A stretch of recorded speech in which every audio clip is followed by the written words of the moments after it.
Okay, are we ready to get this done? Or at least get this started? I think we are. Let's see. Silent, silent, silent. Everything looks good. Alright, we're ready to do this.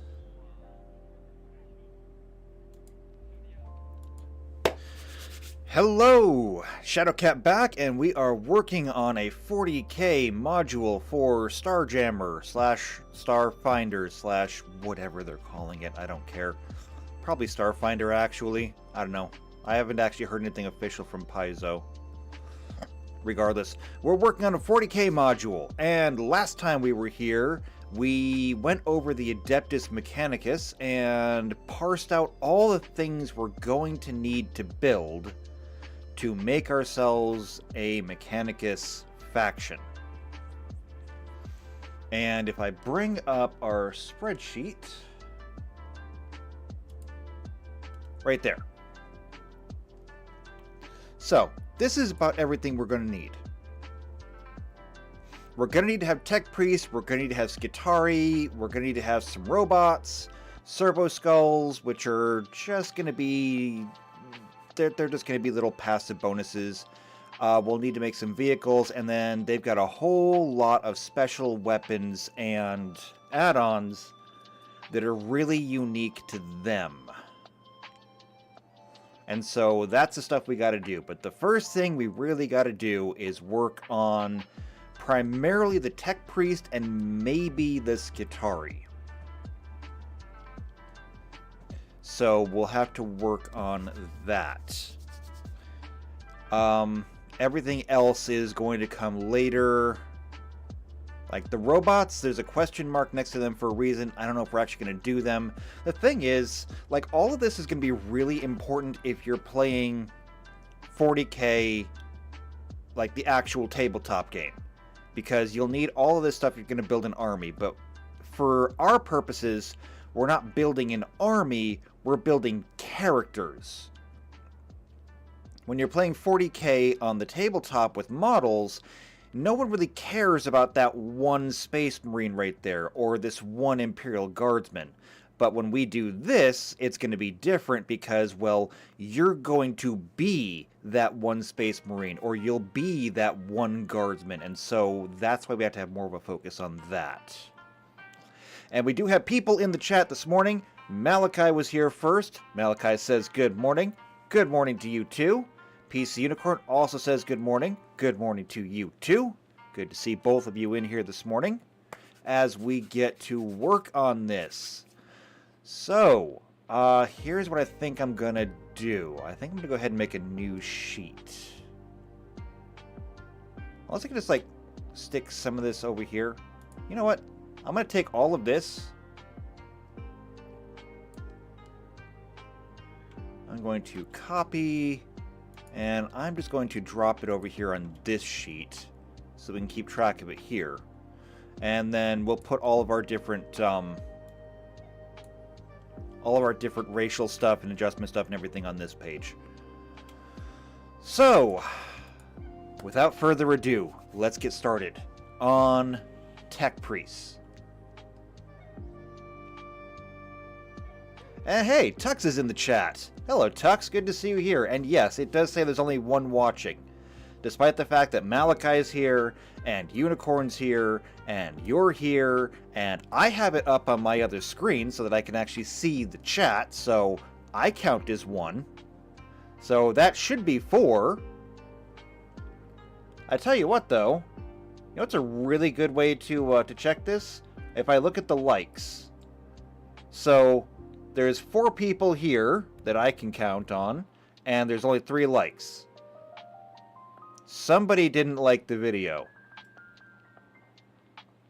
I put a like on there, so it's not me.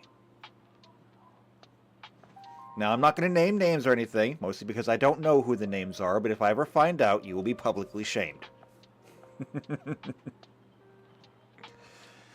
Okay. So, Tech Priest. Now, we've looked at this before when we did the Astartes, because the Astartes are technically their own race. And so, when we look at races,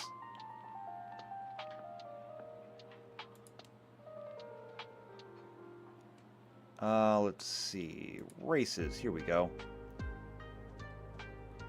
I'm going to go ahead and take a look at the archives of Nethys and see how they arrange the racial stuff. Maybe it's better organized than it is in the Starjammer source document. So let's go ahead and bring up the browser. There we go. Alright, so races. Core species: androids, humans, Kasathas, Lashentas, Shirin, Vesgisokis. Core species, that's dwarves, elves, gnomes, halflings, and all that stuff. And then there's other species, most of them from the fantasy, but yeah, there's a lot of other species that are kind of unique. Mostly, though, I just want to see how the template is arranged. So, size and type. Well, okay, ability modifiers, hit points, size and type, bonus feats, skilled. Physical description, all the flavor stuff, vital statistics, and then alternates are down here at the bottom.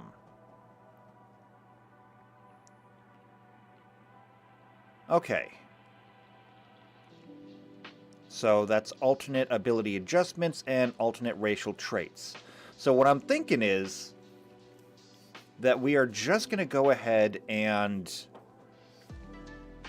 make a human, but I think we're going to go ahead and give a set of alternate ability adjustments and alternate racial traits.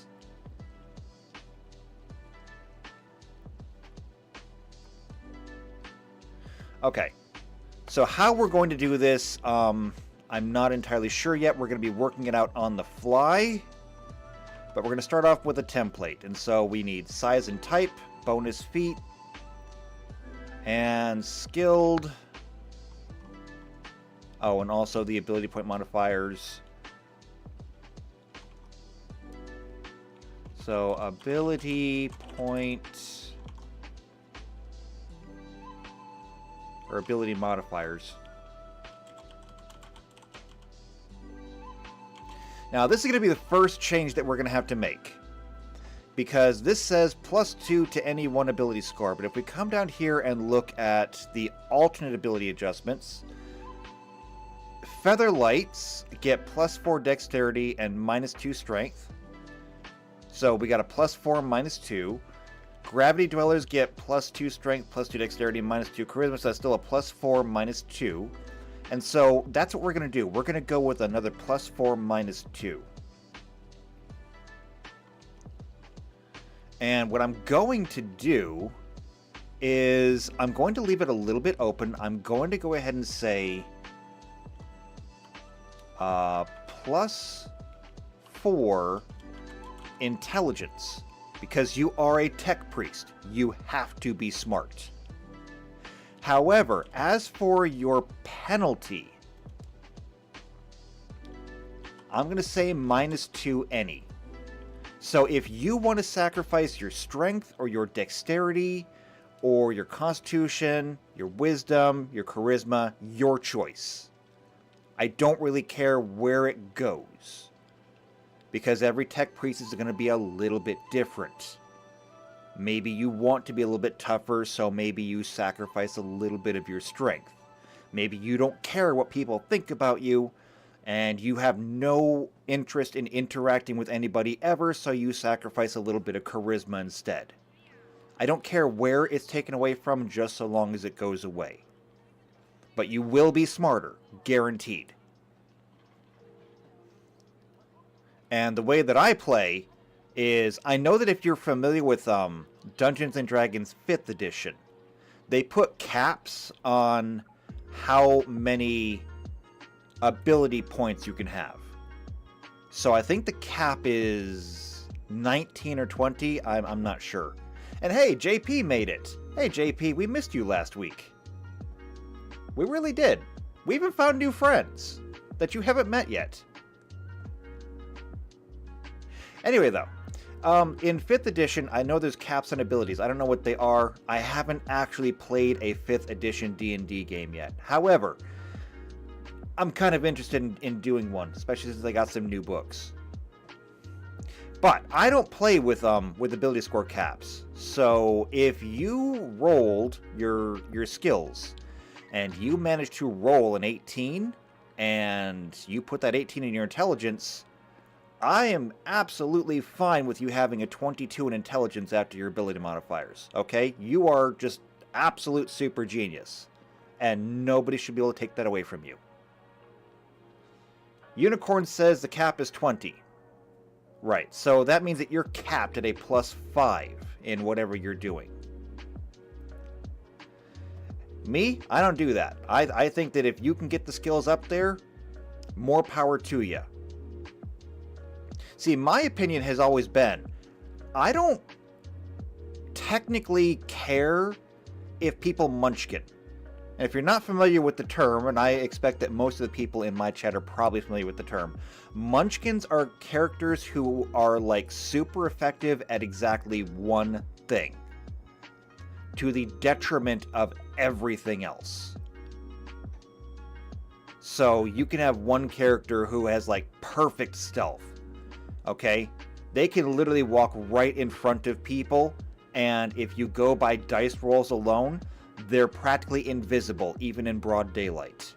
The problem is, they have, like, no strength, they have no constitution, they're dumb as a box, they have no social skills whatsoever.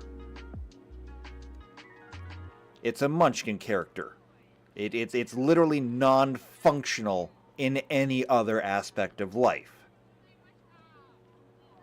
Tux says otherwise known as min-maxing. Yeah, but Munchkin really kind of encapsulates the character, because you have a character who has like these stubby legs, stubby arms, can't do anything. Super genius! Like, can solve pi. Not solve pi to like a million places, but has actually calculated the end of pi. But literally cannot feed itself because its arms don't reach.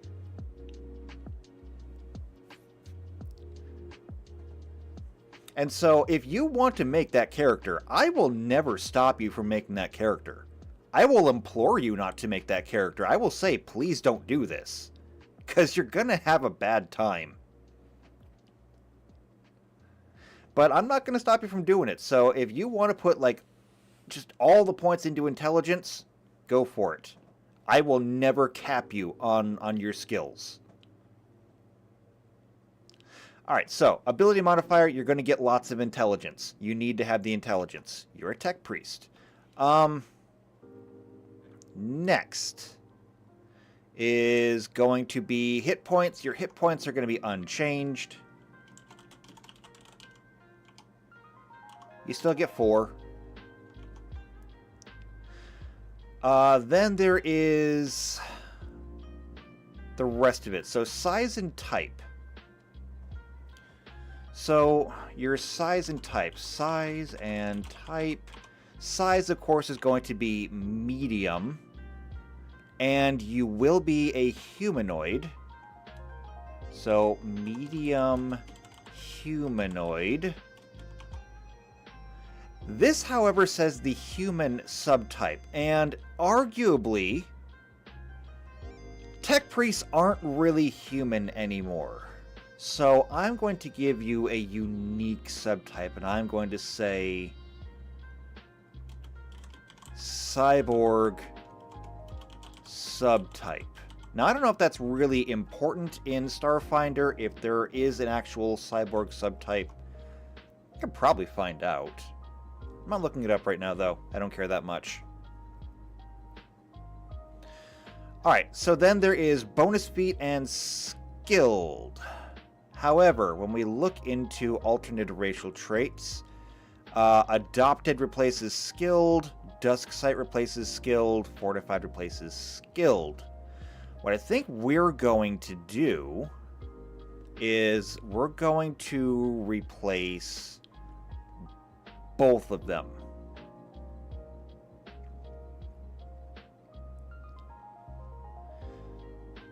Well, maybe.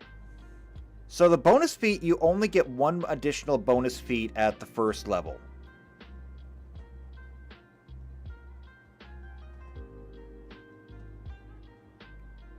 And yes, Yes, JP, they get bonus feats. Unicorn says, do tech priests have a divide with wars on whether and or intel is better? Not sure if I understand what you're asking.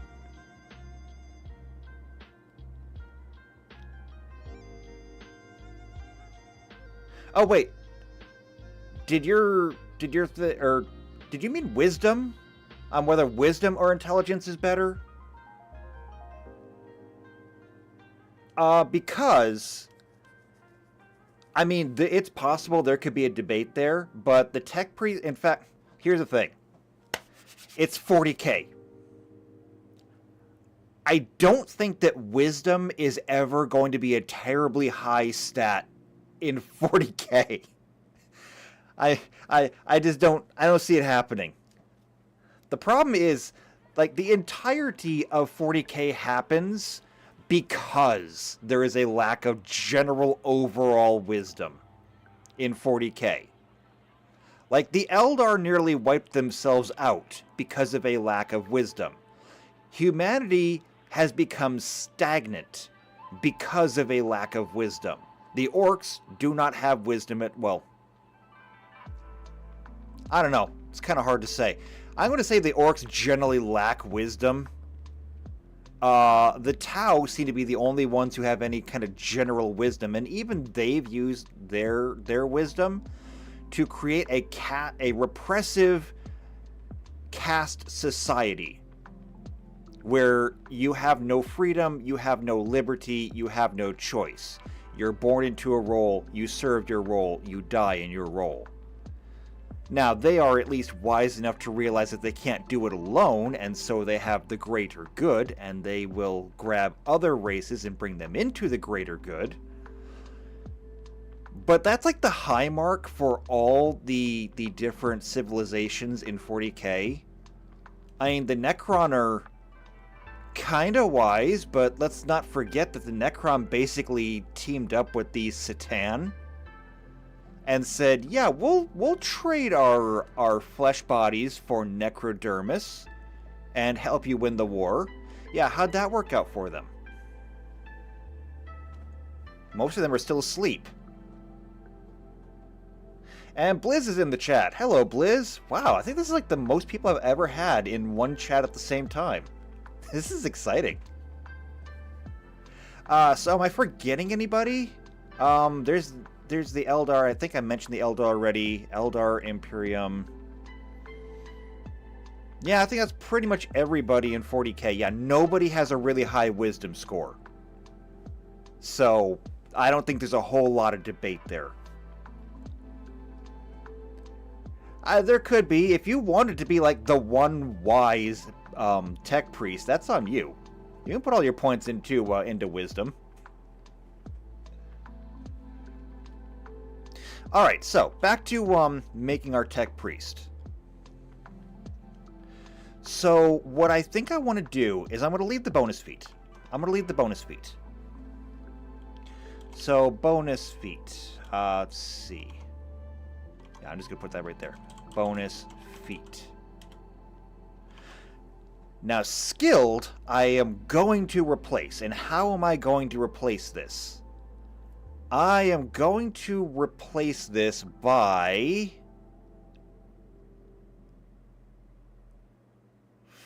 Let me look at something. Let me look at something. So, I want to go to equipment.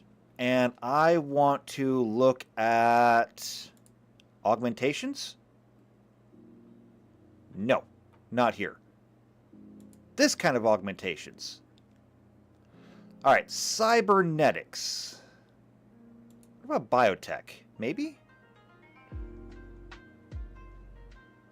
Yeah, there's a lot of biotech here. However, this is all flesh.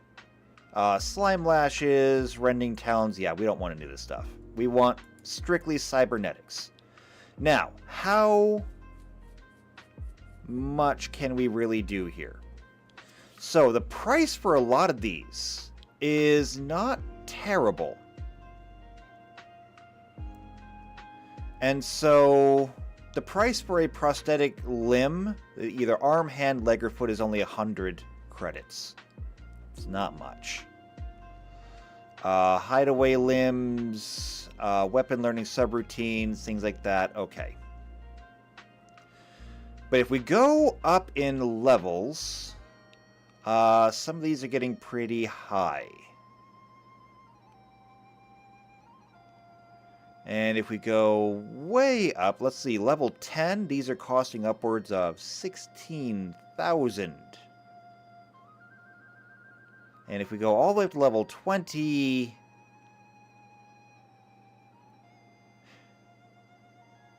You know what? Actually, this doesn't matter. This doesn't matter. Here's what we're gonna do. Okay? Here's what we're gonna do. I like this. I like this idea. Upgrades. Upgrade. Okay. Here's what we're gonna do. This means that on level up, you may, because you don't have to, you may integrate one cybernetic, and let's go ahead and capitalize that, cybernetic augmentation. Oops, hold on. I forgot, I can't actually use arrow keys there. Cybernetic augmentation.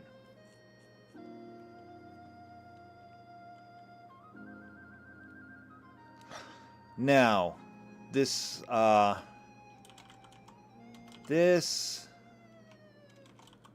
augmentation may have a value up to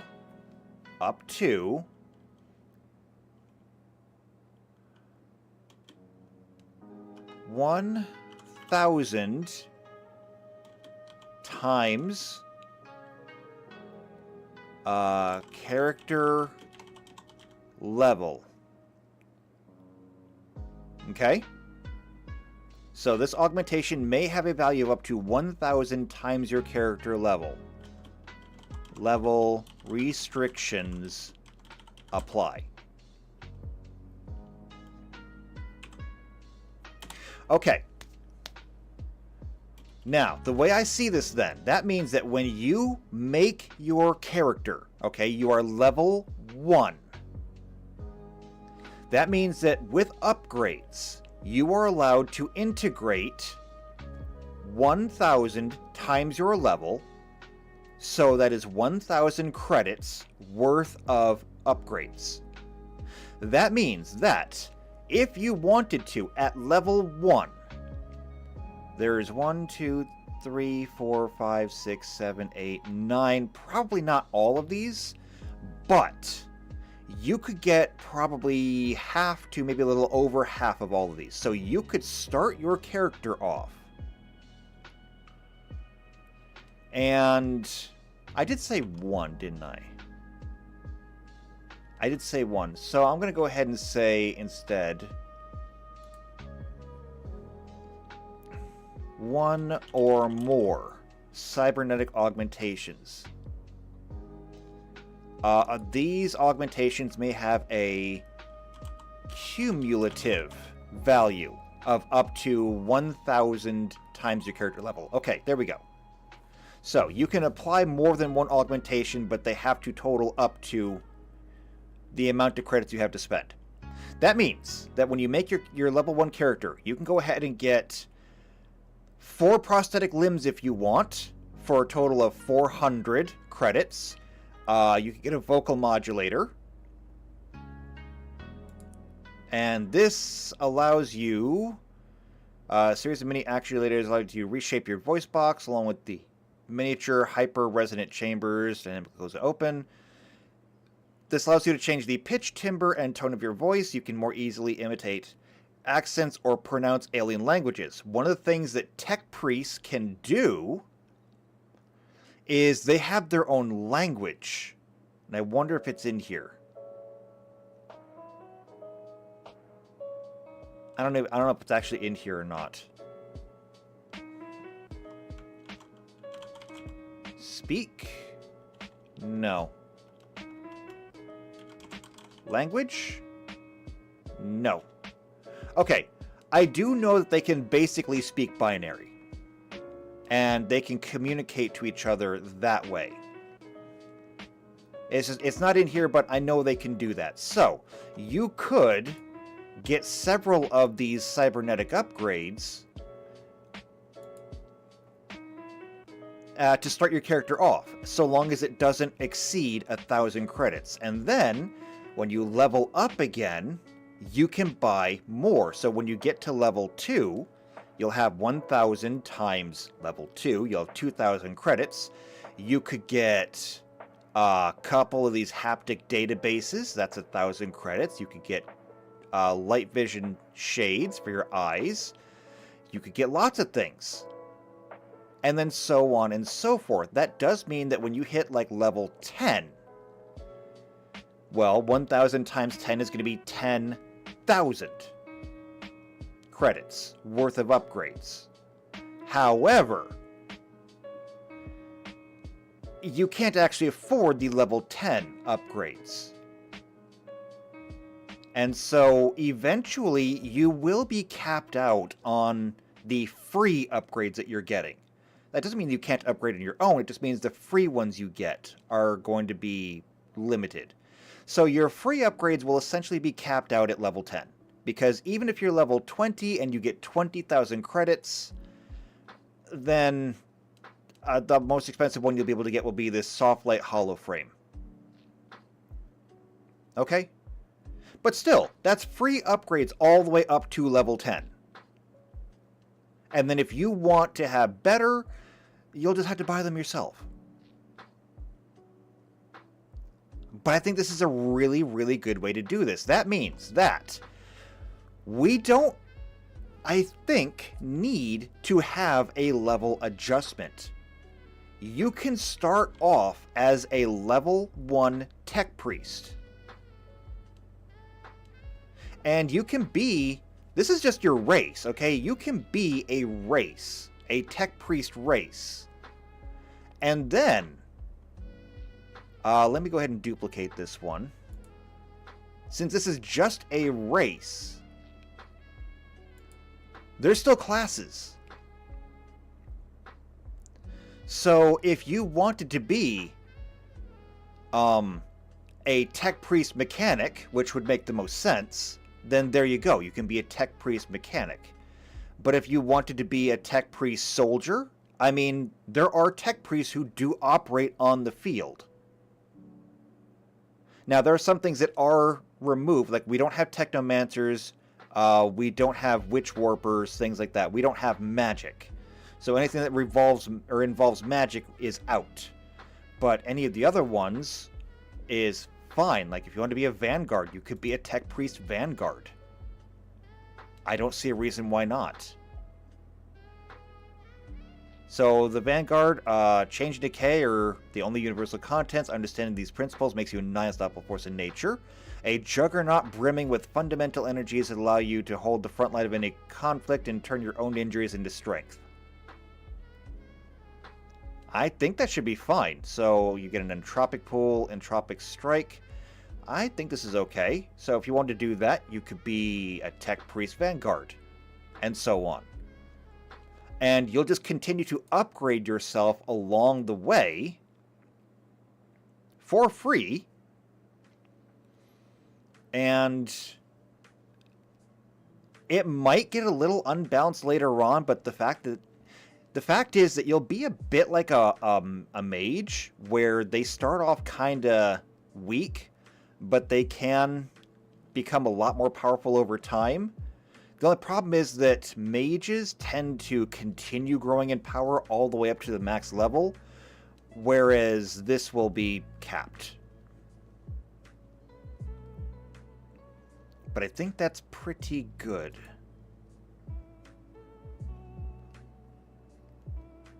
Yeah, and since there's not a whole lot else to really add, yeah, that's pretty much just it. Size and type, bonus feat, Racial ability. Yeah, that is a pretty good looking tech priest. I don't know, what do you think about it? And since I didn't take too long at all, we may as well go ahead and get started on these Skitarii.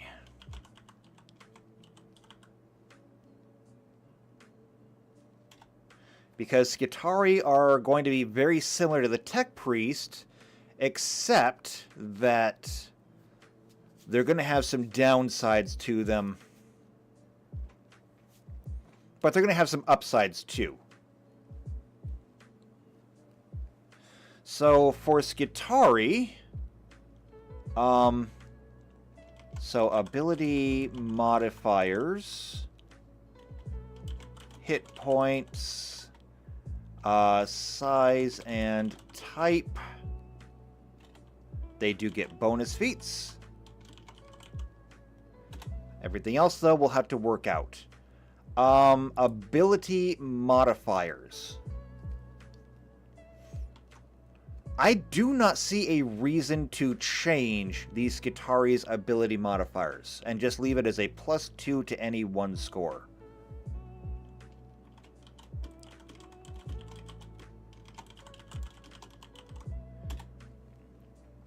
Hit points, of course, are going to be 4.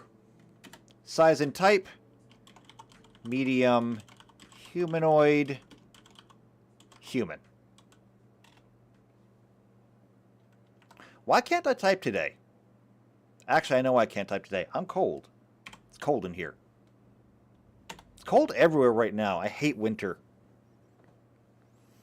But unfortunately, I cannot tip the planet myself. So, if anybody wants to help me make it summer again by tipping the planet a little bit so that we get more sun, just let me know where to meet you, and I will bring the largest lever I have.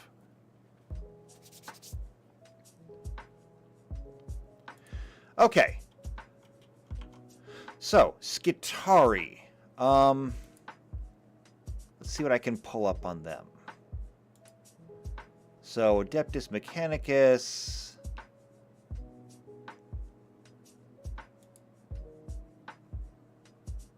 And I want to find stuff on Skitarii.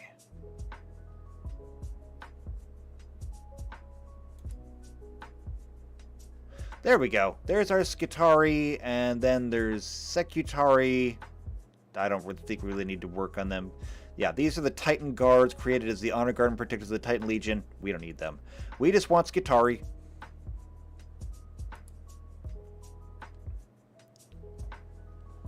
Now, Skitarii are the cybernetic military forces. However, they do not get the same upgrading that the Tech Priests do.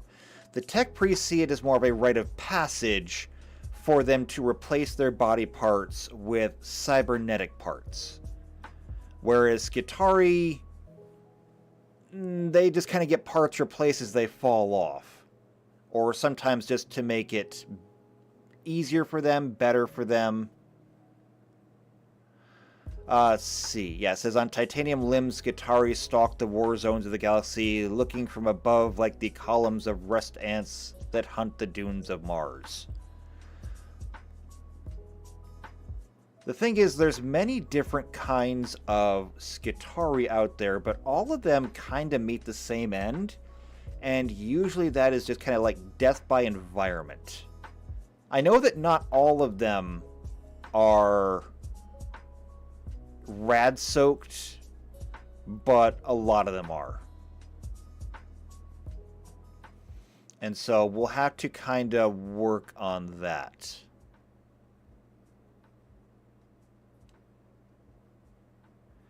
See, what I would like to do is I would like to make them actually radioactive. Because I think that that's something that really kind of needs to be a part of them. If you're going to be a Skitarii, you need to be a walking hazard. Like, people should be afraid to even get near you. And nobody should ever want to engage a Skitarii in hand-to-hand combat. I mean, engaging the Skitarii in hand-to-hand combat should be a bit like engaging the Krieg in hand-to-hand combat. You just don't do it. That reminds me, we probably have to make the Krieg too, don't we? That's fine. They're technically part of the Imperial Guard. We'll get to them if we need to. I mean, they're different, but they are still just Imperial Guard. Anyway, though, so we need to figure out a way to make the Skitarii absolutely lethal to just exist around.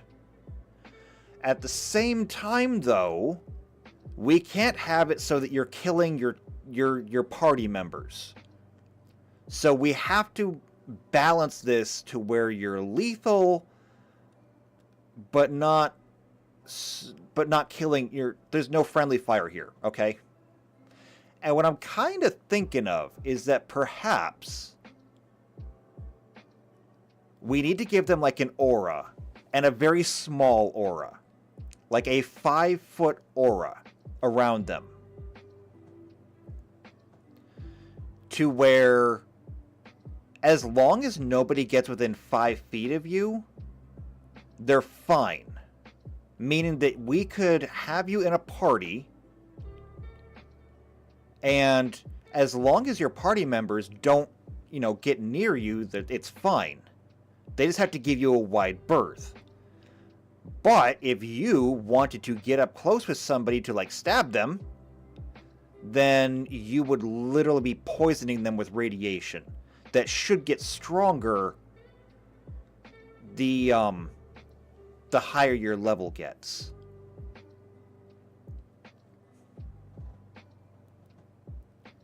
So that's my initial thought. The question is, how do we actually apply it? And we're going to have to give a pretty significant bonus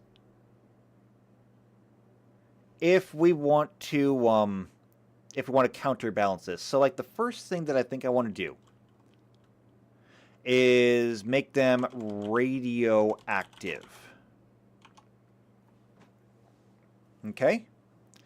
So, radioactive. I want to look at radiation. So let's go ahead and look at the Archive of Nethys and conditions.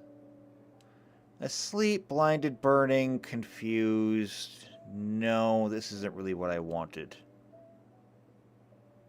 No. I want afflictions. Okay. And diseases. Addictions, blindness, sickness, plague, demon fever, radiation sickness. Okay. So this is a special disease. The save is the same DC as the level of radiation that caused the radiation sickness.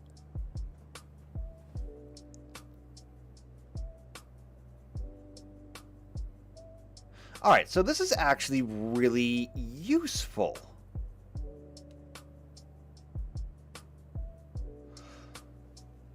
Let's see, it goes along the physical track, frequency is once per day. The DC, however, being the same level as the radiation. Where can I find that? Where can I find that? Let's see, I want... setting? No, I don't want setting. Not as familiar with this website as I am with the other one.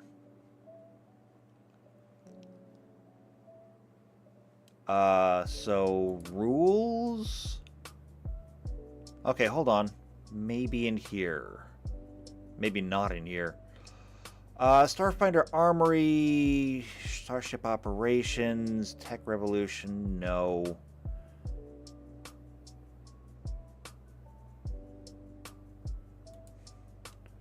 Where would I find the radiation there? So yeah, radiation sickness, remove affliction. So it would be a hazard of some kind. I'm going to go back to the Starjammer SRD. Because this one is easy to find. I already know it's over here in hazards. So decompression, containment, yes, yes, yes. Random hazards, radiation belt.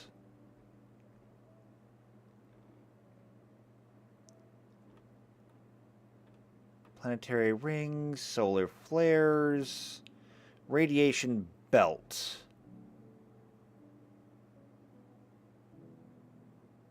Does not actually tell me anything about it. Well, that's dumb.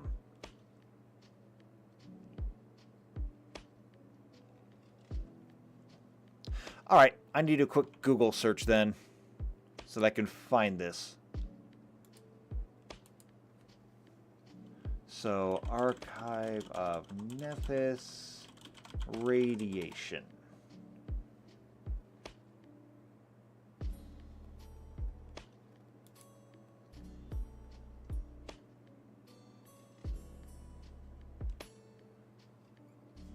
Oh, wait, hold on. Is it just in poisons?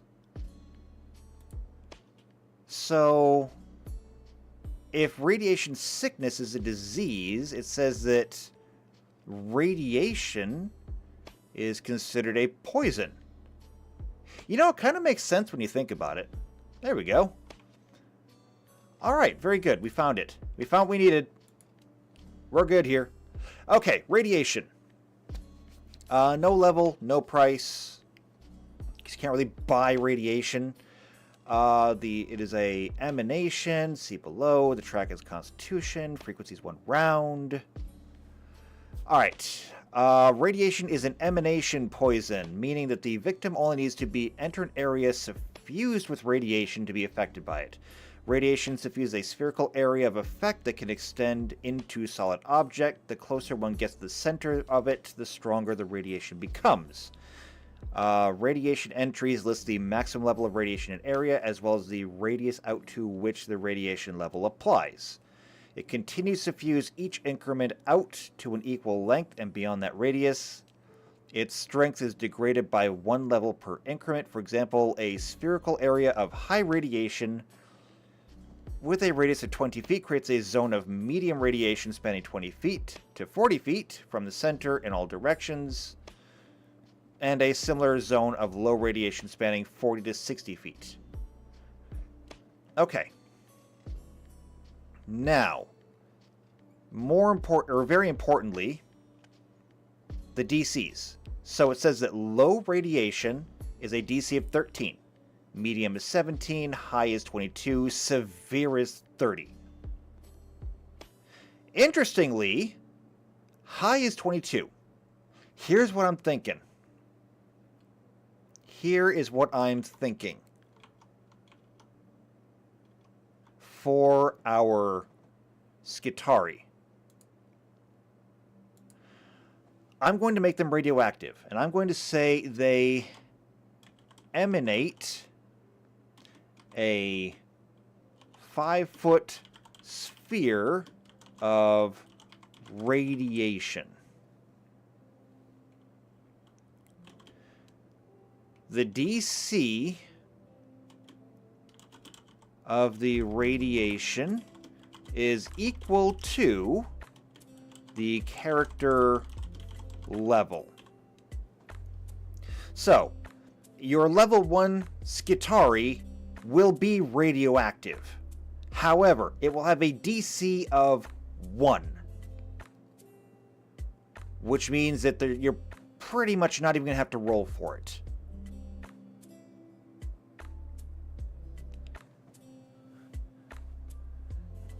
Now, that means that as you level up, however, the radiation risk will get more dangerous. Somebody just coming near you once you're at level 10 means they have to make a DC 10 check versus radiation exposure. That will apply to both friends and foes, but it does mean that at the low level, even your own friends can literally walk right next to you, no problem.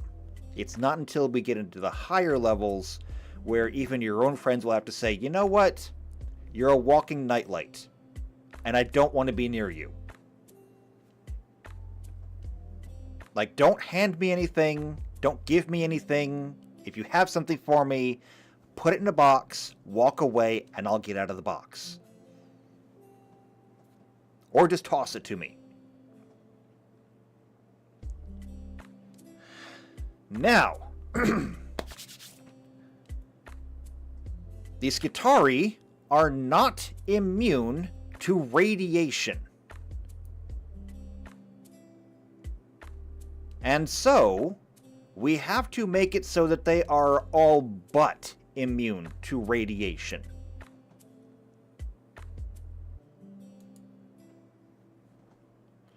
And so we are going to give them two things, but they're all going to be in the same thing.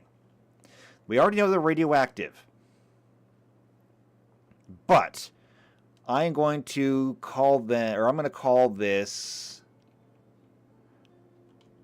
Child of the Wastes.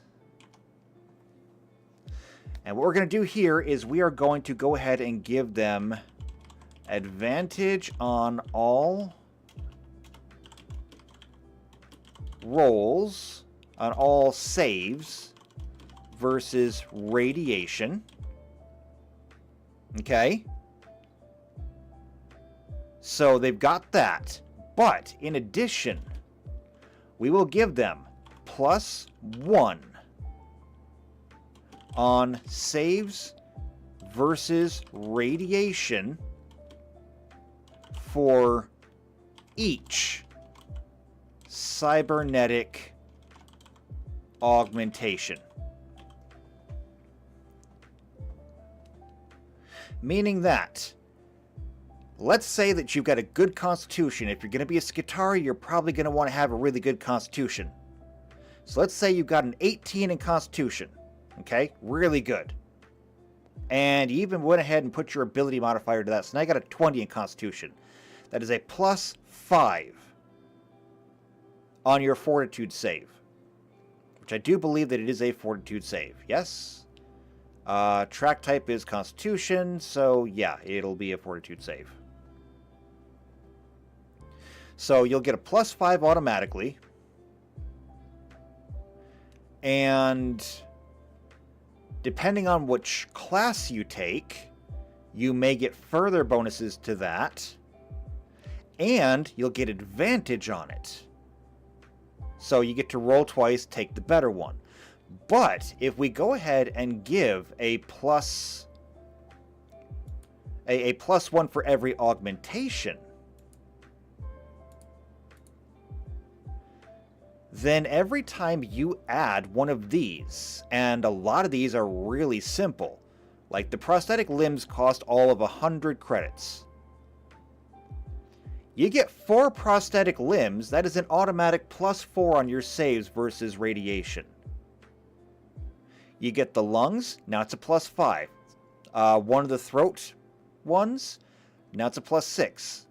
Every single time you augment yourself, you get an additional bonus versus radiation, which means that sooner or later, you're pretty much just going to be able to roll anything other than a 1, and if you have advantage, that makes it virtually impossible for you to have a critical failure.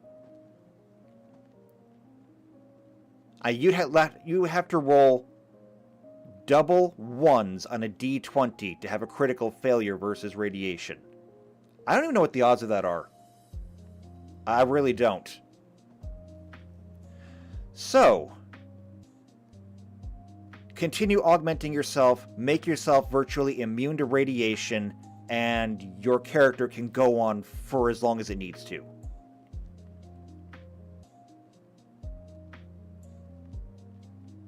I think this is an absolute win here. Now, other characters around you, when you're hitting, level 10, level 15, level 20, they're going to be a little bit afraid of you, but you are not going to be bothered by radiation in the slightest.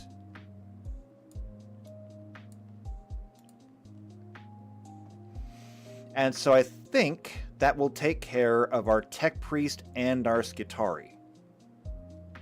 At least the races. Like, I'll be honest with you, I kind of dig the Skitarii.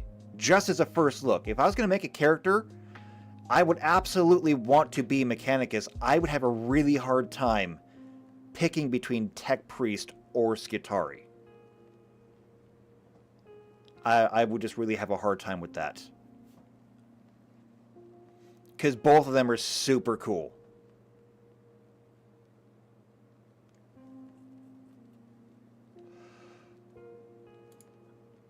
But I think that's good. I think that pretty much does it for the Skitarii. What else we got then? What else can we get done today? So that takes care of that. We actually did not need a level adjustment. The Skitarii, we did not... Well, it is technically a racial subtype. I should probably go ahead and just...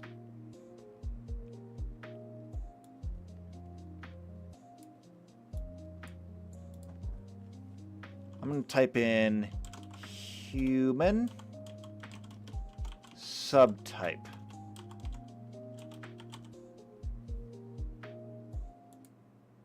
And wow, where did I learn to spell?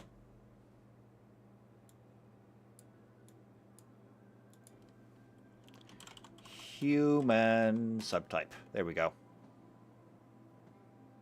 Okay. So we got those done. Castellan robots, I don't know about that. Still question whether or not I want to have that. Technically speaking, you would have to be a tech priest to even control one. I don't even know that we'll have a tech priest in the game. I'm going to skip the Castellan robots for right now. It'll be like one of the last things we do. We're not going to do vehicles at the moment, not while we're doing the actual races. We're going to do all the vehicles at the same time. But I will say Servo Skulls. Servo Skulls are just going to be high-tech Ioun stones. I don't know if those exist in Starfinder. But if not, I can pull up in Pathfinder.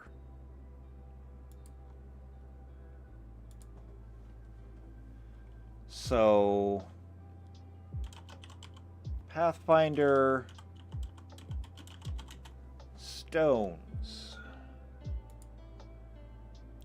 So let me go ahead and drag this over here. There we go. Don't show us again. Alright, these are wondrous items.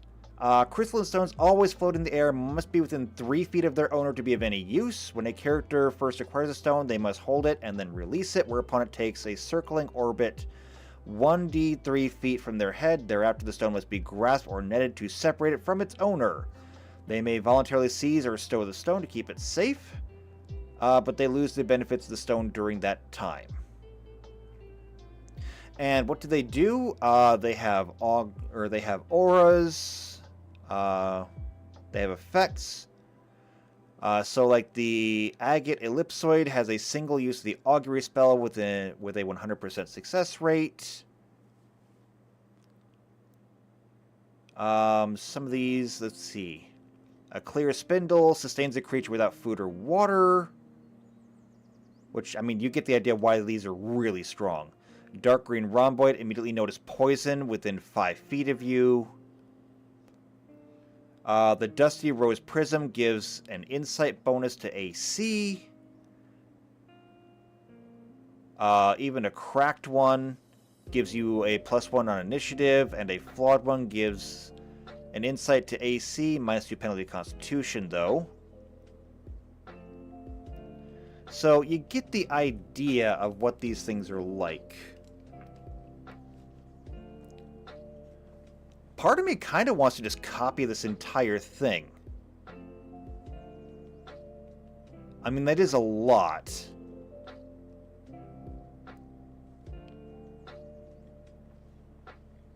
But I feel like I could just copy this, and we might be able to just convert it directly over.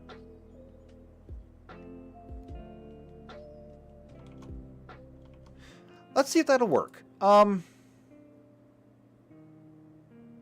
They also get I want to find the page in Servo Skulls. Because Servo Skulls can do more. They do have the ability to actually carry out tasks. Okay, so actually no, let me think about this.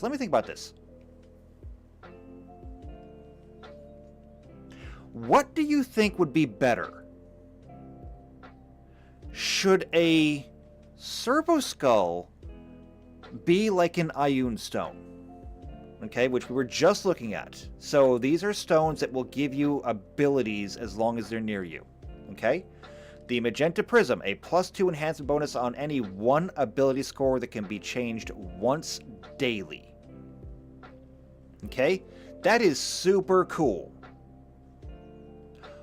Or should Servo Skulls be familiars? Because if a Servo Skull can act on its own, then a Servo Skull could be a familiar instead. I wonder, does Starfinder even have familiars?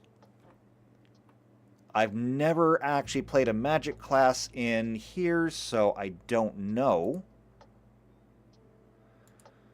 Technomancer. Do they have familiars?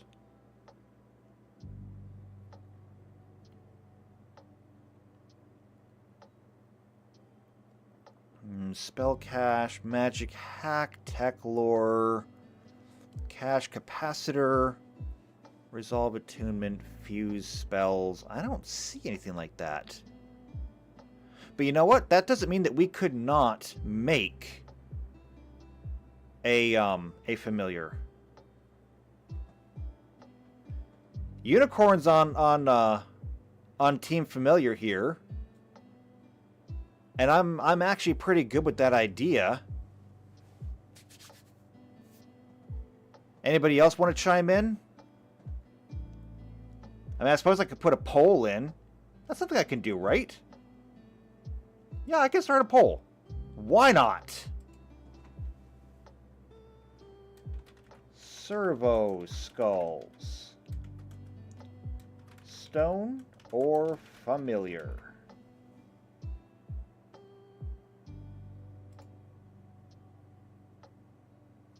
So let's just go with stone.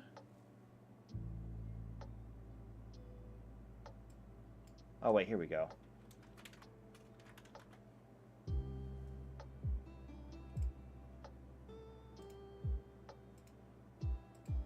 First time I've ever actually made a poll.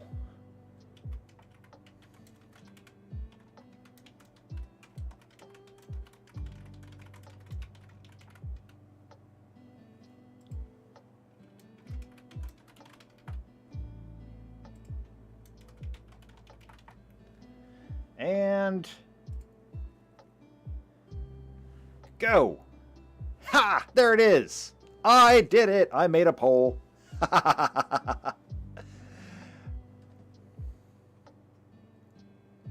Okay, there we go. That's fun. I'm learning all kinds of new things today. So, go ahead and hit the poll if you're feeling it.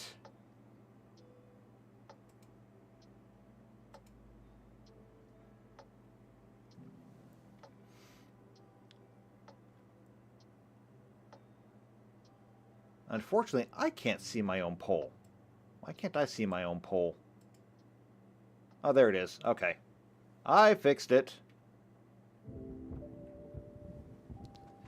Alright, so, getting back to here. Magic, magic, magic. I don't even see... Oh, here we go. Spells and rituals. All spells. Go. Do it. There we go. All spells. Familiar.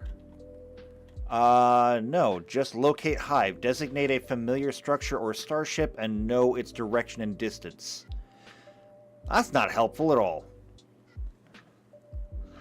Okay, well... that means that there's literally nothing for me to copy from here. And so... if we went with familiars, I would have to build it from the ground up. That's not a huge problem.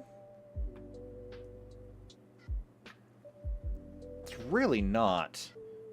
Let's see. Wizards. Wizards get familiars. Bonded object. Here we go. Here's the page on familiars.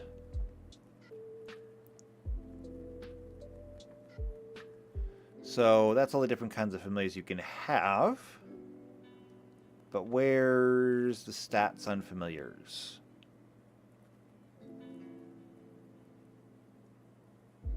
Yeah, here we go. Here's all the stats.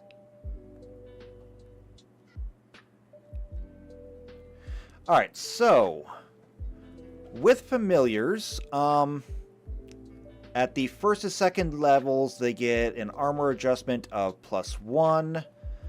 They have an intelligence of 6. They get alertness, improved evasion, share spells, and empathic link. So if we were to go this route, that means that share spells is automatically out because we don't have spells.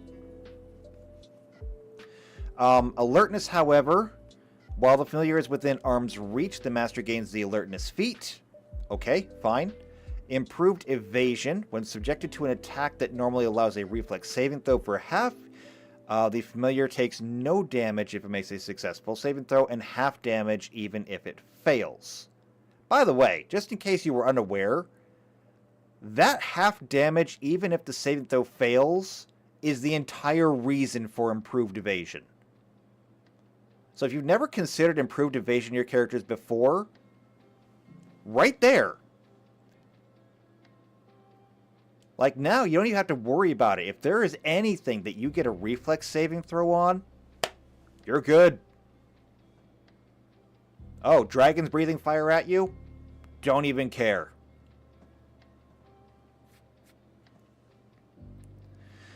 Share spells, of course, we don't need. Empathic link. The master has an empathic link with his familiar within a mile distance. Since servo skulls can technically travel away to do things, usually small data-related things, whatever, that works. The master can communicate empathically with their familiar, but cannot see through its eyes. This is because the link's limited nature. Only general emotions can be shared. So you just kind of know where it is and generally how it's doing. At the third level, it gets delivered touch spells. We don't have spells, so doesn't matter. Speak with Master. If you're a 5th level or higher, a familiar and Master can communicate verbally as if they were using a common language, which means that finally you'll have someone to talk to. Keep in mind, if you're a tech priest, everybody else is literally below you in intellect.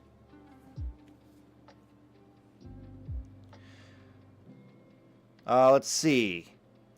At the 7th level, speak with animals of its kind. In this case, you could communicate with all servo skulls. Don't know if that's really all that important, but sure.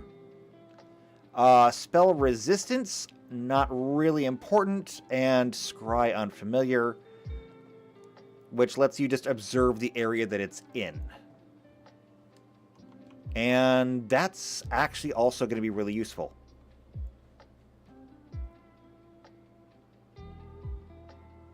So, yeah, I do believe that's really a cool idea. Okay.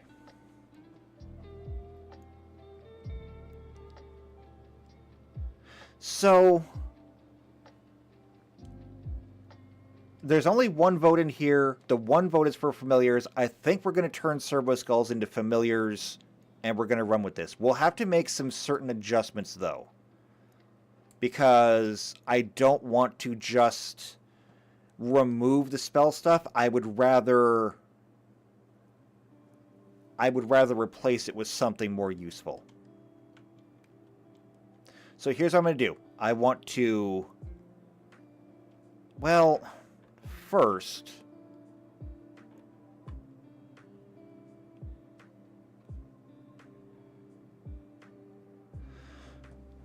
First, I'm going to have to give... Or to make this... We're going to have to make ourselves a skull, okay? First, we got to make a skull. Alright. Servo skull. And just like over here, all of these familiars are just going to be regular animals. We're going to have to make an actual creature. So, okay, spells, where's the bestiary? Settings, races, aliens? Ah, here we go. CRs.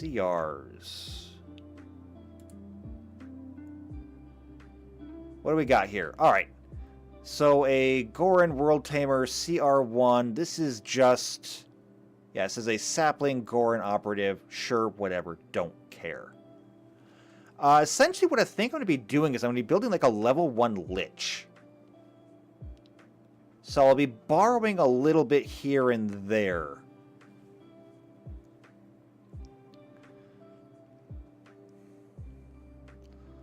So what we're going to need is all of this stuff. Yeah, this is going to get ugly for a minute. This is going to get kind of ugly.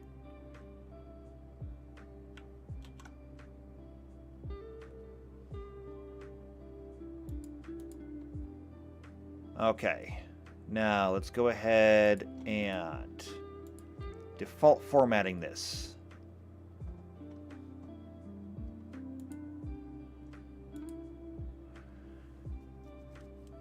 All right. Here we go. So, this is going to be... first is a description. So I'm just going to call this a familiar. Next is going to be alignment, size, and type. So it's going to be a neutral.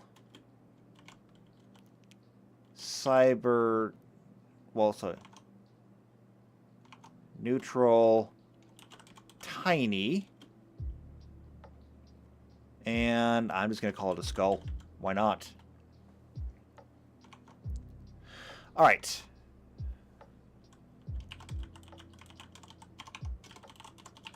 Initiative and perception.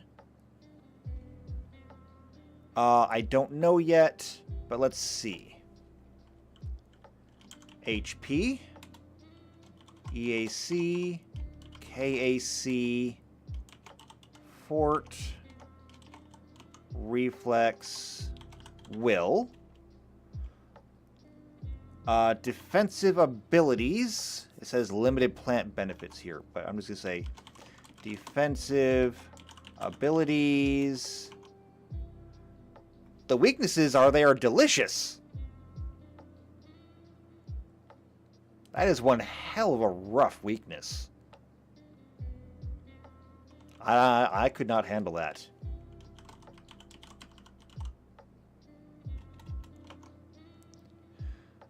Speed, melee, ranged, offensive abilities, statistics, dexterity, constitution, intelligence, wisdom, charisma. Skills. We'll get to that later. Languages. We'll get to that later. Other abilities. Gear. The ecology and stuff. Don't really care about this. Oh, wait. Hey, it explains it. Delicious. Gorons take a -2 penalty to attack rolls and acrobatics check to escape a grapple against a creature that uses the grab ability with a bite natural weapon. That is so incredibly specific. Okay.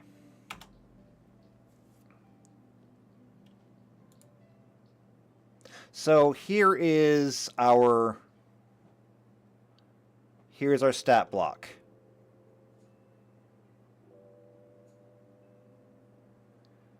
Now, if we go back and actually look at familiars, can we borrow from one of these? Like, we'll need something... We need something that flies. We need something with good eyes. JP says, try them with barbecue sauce. I get the feeling you want to try them with everything. Like, as soon as you get done with one, find another.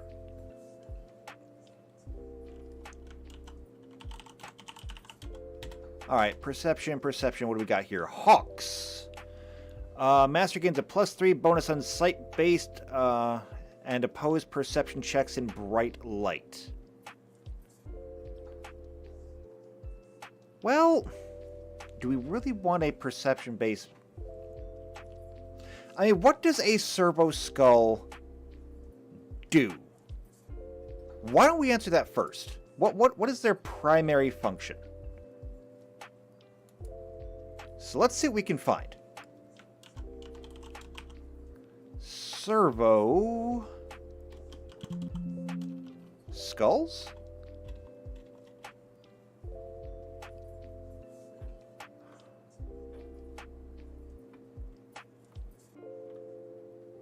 You would have thought that it'd be on this page somewhere.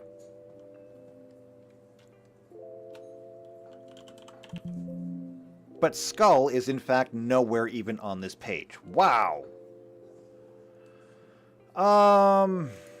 Servitors?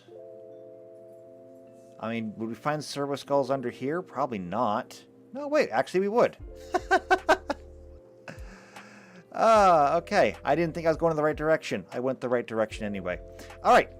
Servo skulls are drone-like robotic devices that are human skulls outfitted with electronic and cybernetic components to utilize embedded anti-gravity field generators to allow them to hover and drift bodiless through the air. They are fashioned using added robotic components from the skulls of loyal adepts of the Adeptus Terra and other pious imperial servants so that they may continue their work for the Emperor of Mankind even after death. Presumably, to have one's skull chosen to serve as a servo skull is a great honor in the Imperium. Also, get this thing out of here, I don't care. Servo skulls form an important niche in Imperial work, serving as everything from autoscribes that copy down important conversations and confessions from prisoners, to simply being moving torches hovering about their charge with candles and electric lanterns to illuminate the area. Certain magi of the Adeptus Mechanicus and high-ranking Imperial officials have special logic engines or cogitators that slave servo skulls to a particular owner. They are used throughout the different governmental organizations of the Imperium, and each is built to perform a certain task. Some are designed for military service, and among these, some are built with enhanced optical sensors to allow them to serve as reconnaissance units. Servo skulls are often used by Inquisitors and Inquisitor Lords as non-human assistants, referred to as familiars. Eh? Eh? In this case, they are mentally linked to the Inquisitor through psychic or cybernetic means, allowing the Inquisitor to control them and see and hear through their augmented senses. So, we're actually kind of on a better track here. That just means that we need to change a few things. Alright, so primarily, they don't do a whole lot other than copy down important conversations, confessions, simple moving torches, So we've got things that they do. Mostly they're just kind of a floating memory bank. That's very interesting then. So, I wonder, do any of these give a knowledge bonus? Nope. None of them do, so we're gonna have to kinda... We're gonna have to kinda make this up as we go. So, I'm just gonna grab a bat, okay? So, common bat, it's diminutive. Our servo skull is gonna be tiny, so maybe not a bat. What about a bird then? What kind of birds do we got? What about this hawk? Okay, hawk is tiny.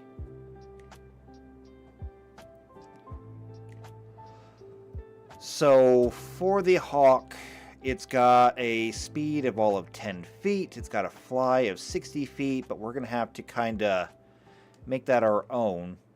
Because they don't really fly, servo skulls hover. Maybe we should just work on stats first. Servo skull strength.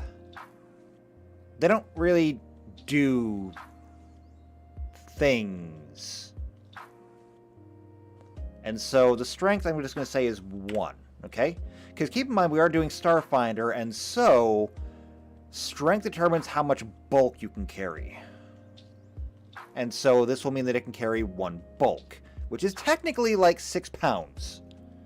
Which is probably more than any servo skull has ever needed to carry, like, ever. Dexterity is probably not going to be high. As a matter of fact, I'm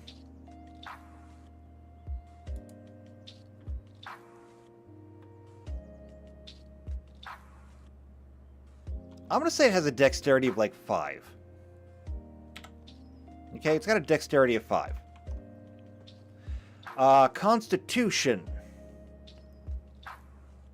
It's got a 10. Yeah. PC Unicorn says Servo Skull used headbutt. Servo Skull hurt itself.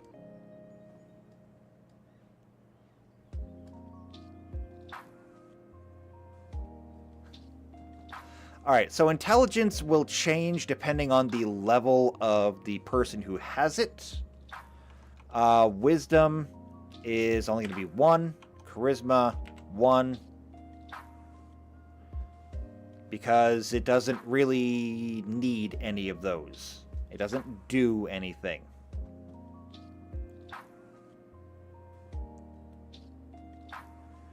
And so from there, we can go ahead and say Fortitude. Well,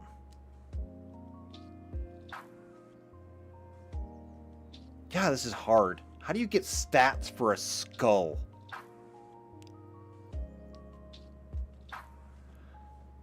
Fortitude is going to be 0. Reflexes at a 5. Let's see. 8 is -1. 6 is -2. So 4, 5 is going to be -3. And will save is going to be like a -5. Well, here's the thing.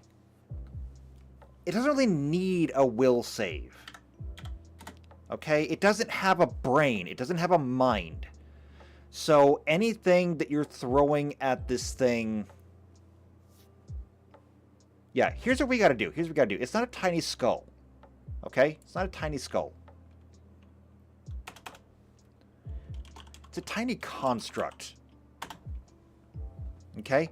That way, we know that it is, by the rules of its type, it is immune to sleep effects. It's immune to basically anything that requires a will save. It's immune to... It doesn't need to eat, sleep. Okay? It's a tiny construct. So, initiative, it doesn't really have one. I mean, how does initiative work with these guys? I don't remember. I generally tell people not to take familiars, honestly. Now, granted, that is part of a holdover from when I used to play 2nd edition D&D, where having a familiar was more of a liability than anything else. Because before, in Dungeons & Dragons, if you had a familiar, and your familiar dies, you used to lose 1 point of Constitution permanently. You are not even allowed to wish it back. And if you summon another familiar, you don't get that Constitution back. And if your next familiar dies, you lose another point of Constitution. I used to tell people all the time, don't have familiars.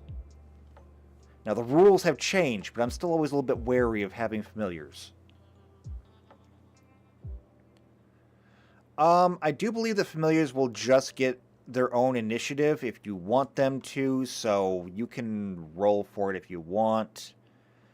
With Dex, that's going to be a -3 initiative. With Perception, it's a -5. It's a mindless skull. HP, it's a skull. And so, honestly, its HP is going to be fairly decent. Like, can I get... What's the HP and hardness for bone? I wonder.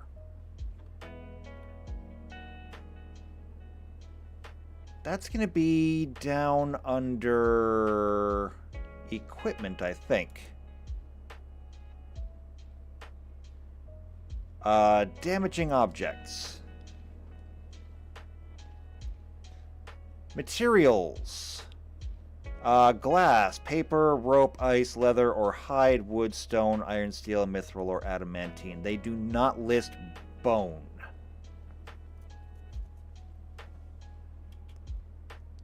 Alright, let me do a quick search and see if anybody else has done this.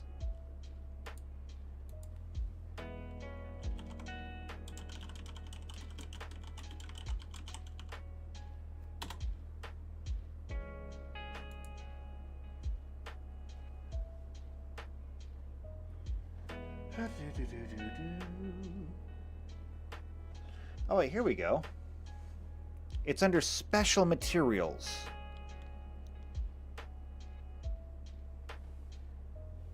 Which is also under equipment.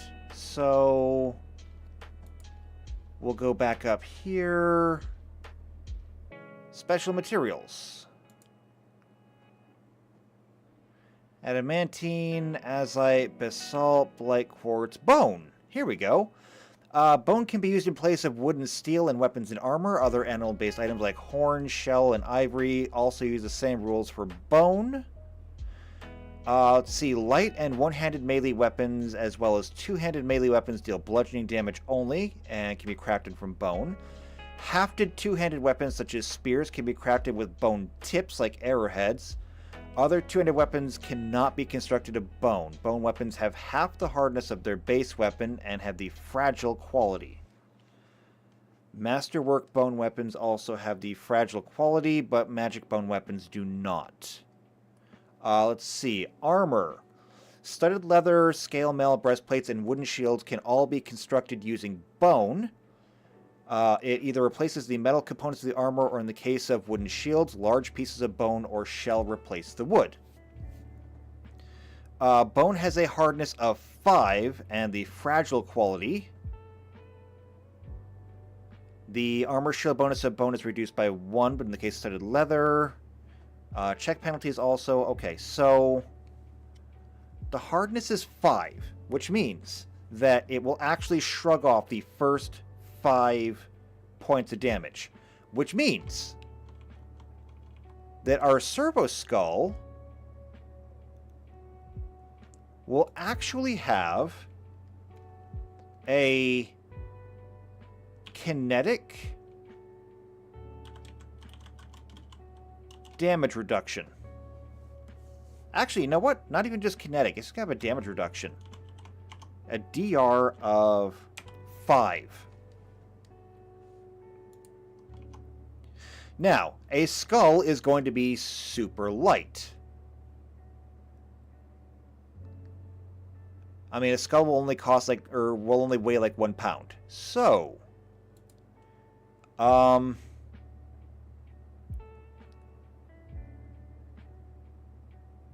wonder, how do we sunder in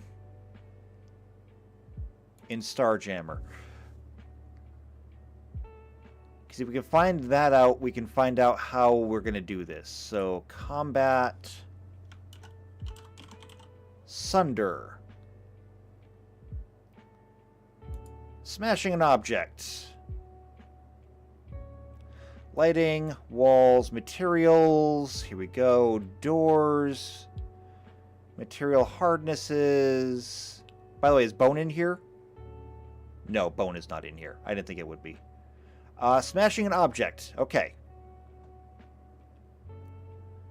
Break down a wooden door. Nothing in here about sundering a weapon, though.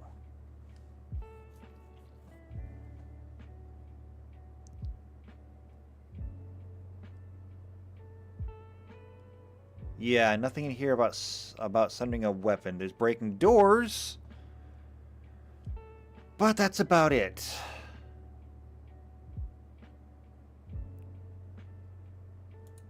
Okay, so in that case, I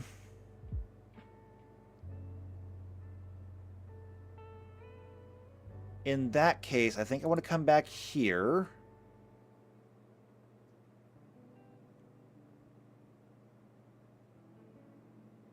And then back one more? Yeah, damaging objects. So to damage, say, a buckler, it would have a hardness of 10 and 5 hit points. Now, if you make it out of bone, that gets halved, I do believe. So bone has a hardness of 5 and is fragile.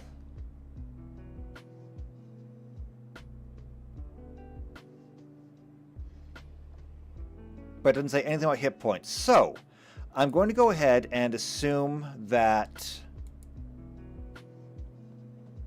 we'll go with something really light. Maybe a one-handed weapon. So, one-handed blade, light blade. We'll go with the light blade, actually. And we'll just say that the Servo Skull has 2 hit points. Okay? It's got 2 hit points. So it's got 2 hit points, and the first 5 points of damage don't count. Now, EAC and KAC. I'm going to make them both the same because it doesn't really care. So it's going to start with a base of 10, but because it is tiny, that is a +2. However, because it doesn't really move, that's a -3, which means that it has an armor class of 9. Basically, don't leave your Servo Skull unattended. They'll have a bad day. Let's see. Weaknesses. The only conceivable weakness I can think of will be an EMP. And there are EMP weapons in Starfinder, so yeah. It's the only thing that I can think of that you would need to worry about. Speed. Speed has to be 30 to keep up with you. Melee. It does not have a melee attack. Well, I guess it could, but it doesn't have any strength.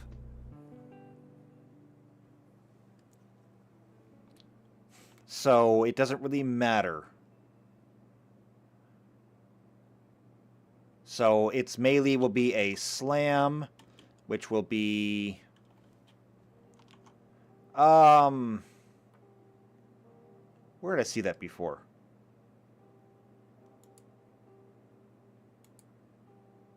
Would have been down here, right? Terrains, no. Exploration. We used it all the time when we were doing the Final Fantasy one. Where was it?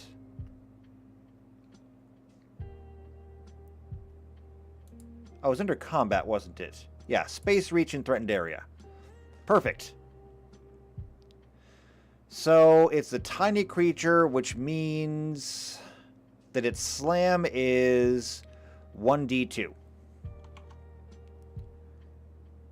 So it is a slam, and since it only has a 1 in strength,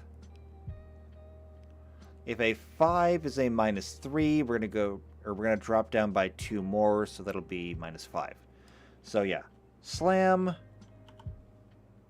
-5, 1d2, -5.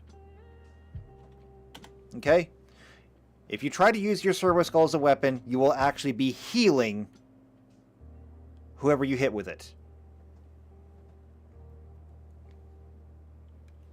And ranged attacks, it doesn't have any. It does not have laser eyes. I'm not even sure if that's an option, but I'll look into it. Offensive abilities, it doesn't actually have any. Statistics, that's this stuff. Skills. Now, it will have some skills. Not great skills, but it will have some skills.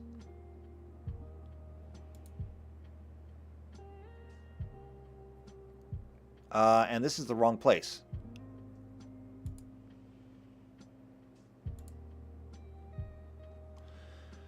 So, acrobatics, not really. Athletics, no. Bluff, no. Computers, however, it will need to have. So, computers plus X, because it depends on the intelligence of the skull.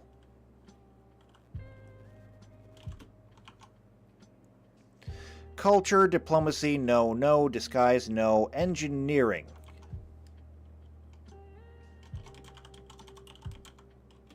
Engineering is also going to be a plus X, depending on the intelligence of the Servo Skull. Life sciences, medicine, pretty much all the intelligence stuff, really. So life science plus X. Let's scroll this up a little bit. Medicine plus X. What else we got? Physical sciences.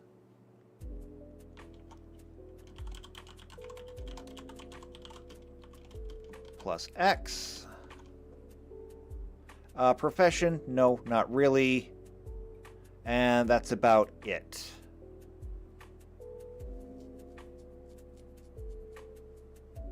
So our Servo Skull does get some skills. Languages, binary.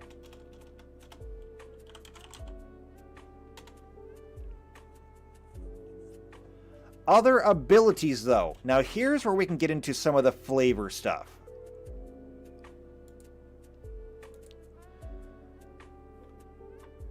Let's see, where were we? Oh, Servitor, this tab. Alright, so it says that they can copy down important conversations and confessions of prisoners to simple moving torches hovering about their charge with candles and electric lanterns to illuminate an area. So, first things first. Let's start with the copying down messages. This thing needs to be able to provide you with information.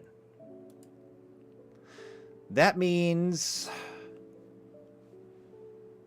that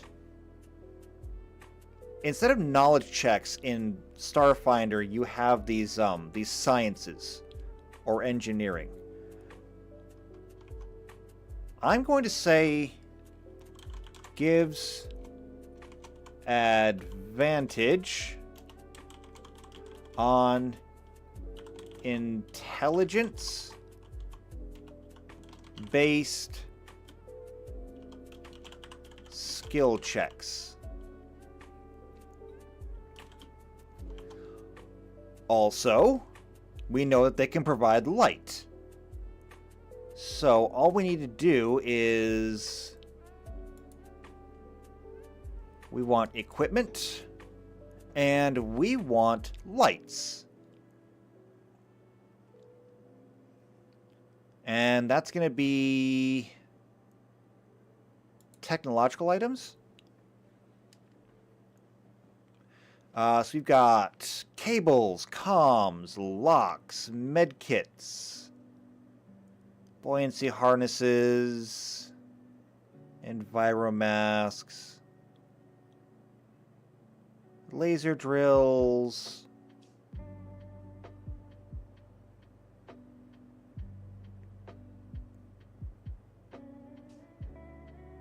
you'd think there'd just be like a torch in here. A torch, a lantern. I don't mean like flaming torch, I mean just like battery-powered torch.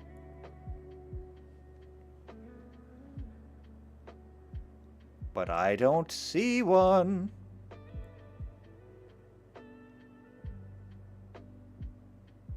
Although I'm not at the bottom yet, so I mean, maybe.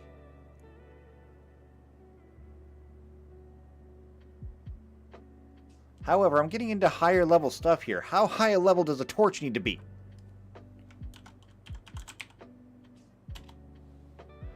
Hard light netting, portable... Here we go, portable lights.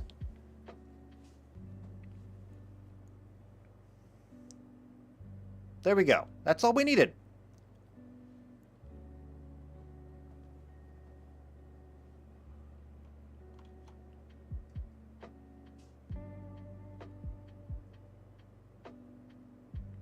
Although, before we do that, that should maybe be part of the level up.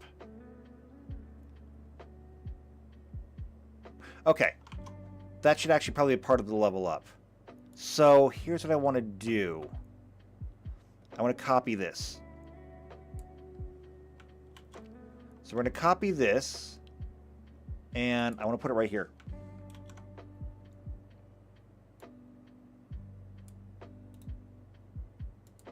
So, default formatting, there we go.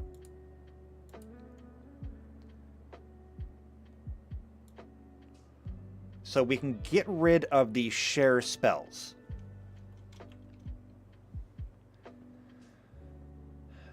And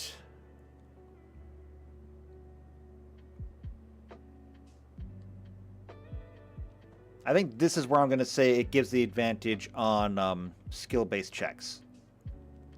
So, advantage on intelligence skill checks. Okay?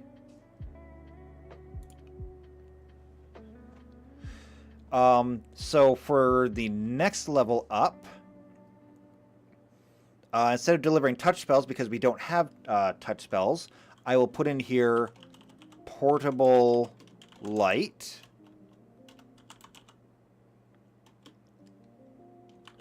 And this will be player's choice. Cannot be changed.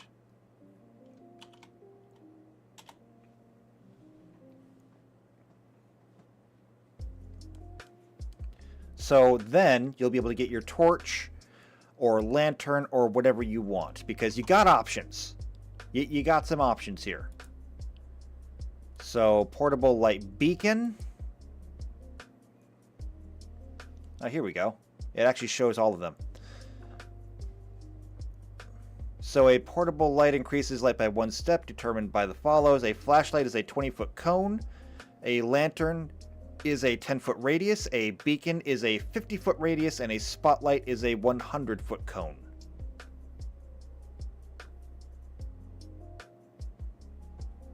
And so there you go, your choice. And I know what you're thinking. Why would you pick a flashlight or a lantern when you could have a beacon or a spotlight? And the reason is simple. If it goes 100 feet in front of you and it shines beyond a corner, well, somebody might see that and then know you're coming. Sometimes more isn't always better.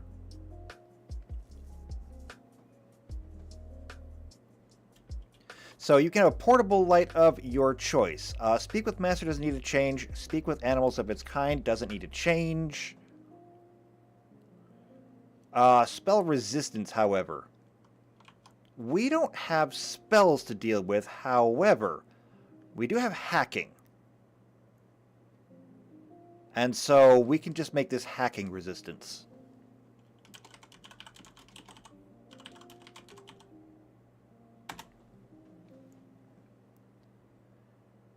And then the rest of it we don't really need.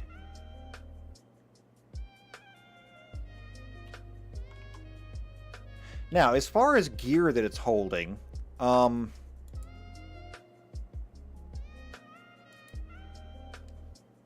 it is just a floating computer.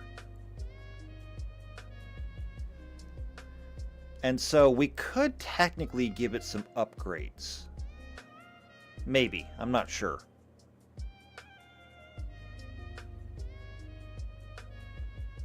I'm not going to worry about gear right now, actually.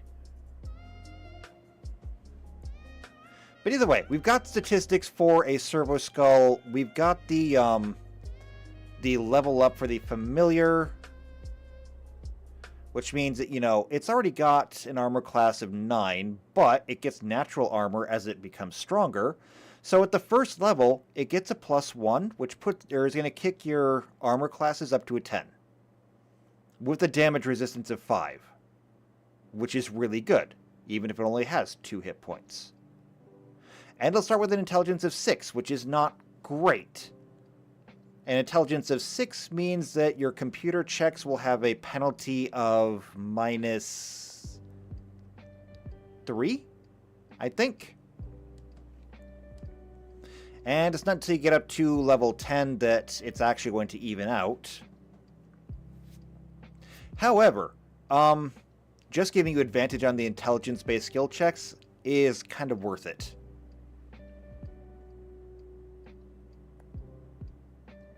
Otherwise, though, I think it's a pretty good looking familiar. And since it's not something you actually have to summon, these could be found, or these could be built, or they could be bought. So in that way, they are actually kind of like the Ioun stones, where you can get them however you get them, but then they do more. So it's actually kind of a fusion of both. It just depends on whether you want one or not and how hard you want to work to get one. But there we go. That is pretty good. So we got those done.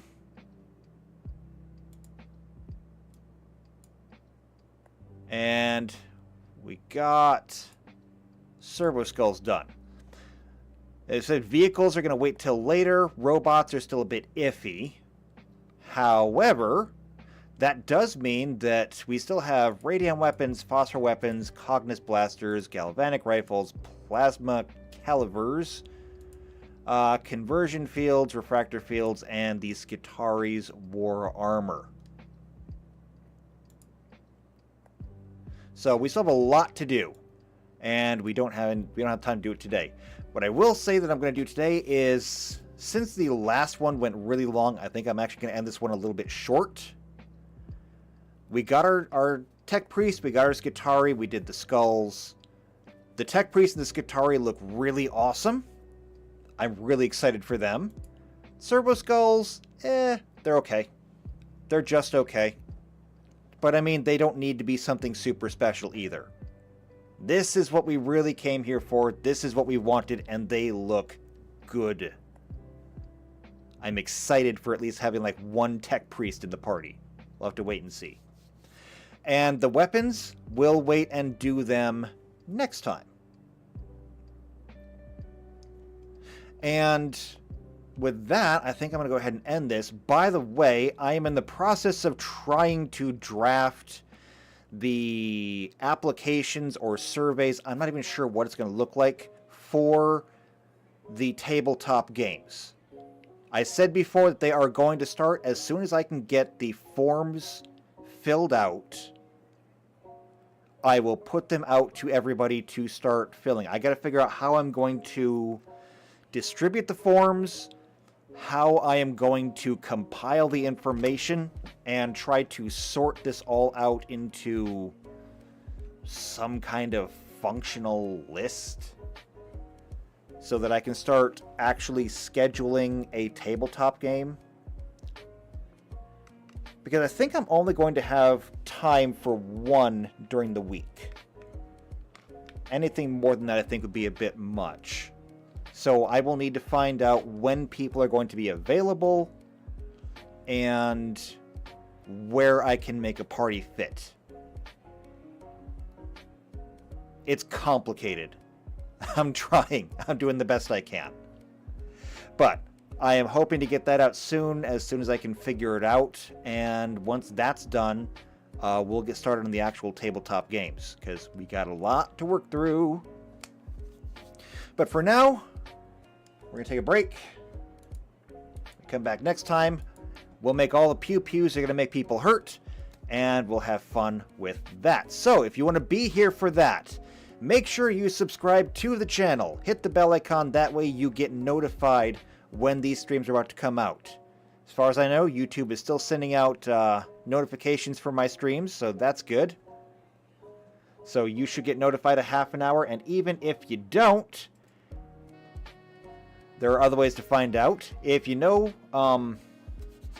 somebody else who also is into tabletop games or 40K, and you think they might be interested in this, go ahead and share it with them. They might enjoy it.